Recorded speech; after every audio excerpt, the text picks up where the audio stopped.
Pinadapa rin ng malakas na hangin ang ilang bahay, puno at poste ng kuryente sa Leyte.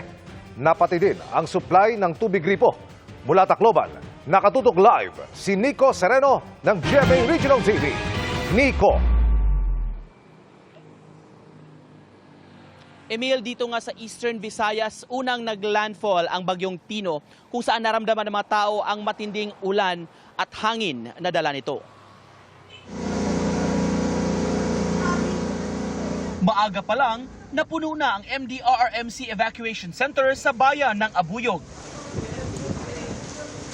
Pasado alas 11 ng gabi, nang naramdaman ang hagupit ng Typhoon Tino. Dala ang matinding ulan at hangin.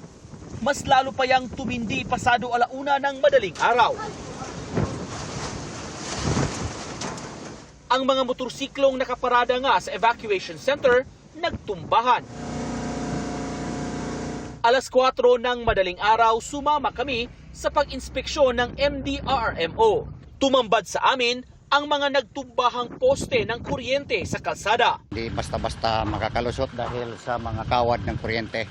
Maraming poste pong natumba.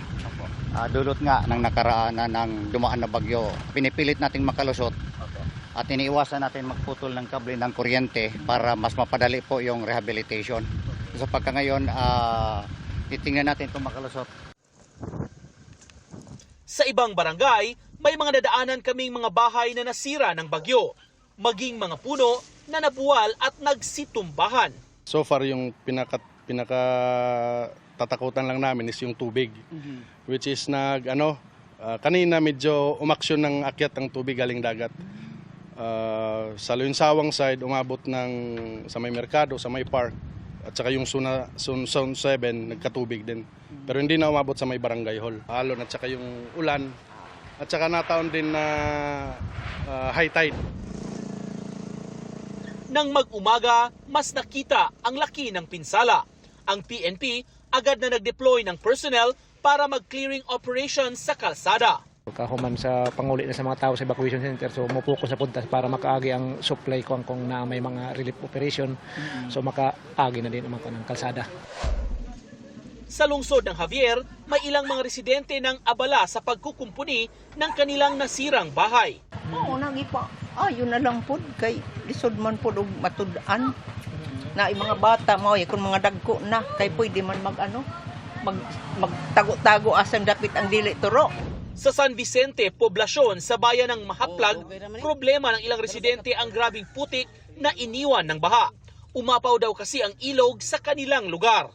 Pero ang mas malaking problema, paano maglilinis kung wala namang tubig sa gripo at kinakailangan pang mag-igib sa may munisipyo. Kapag kipot may sa among bahay tungkol sa dako sa tubig. Ang lapok ka dyan nga nakuha na tinhi. Kutob. Hawak. Oo, hawak. Oo. Diya tubig ang diriliog. Ang isang residente, dumidiskarte na lang na ibilad sa araw ang kanyang bagong aning bigas na nabasa. Karamihan naman sa mga residente sa kanilang lugar ay pansamantalang nanunuluyan sa kapilya sa lugar na binaharin.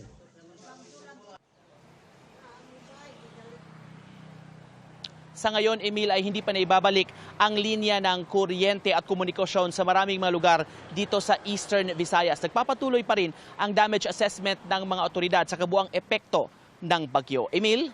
Maraming salamat, Nico Sereno ng GMA Regional TV.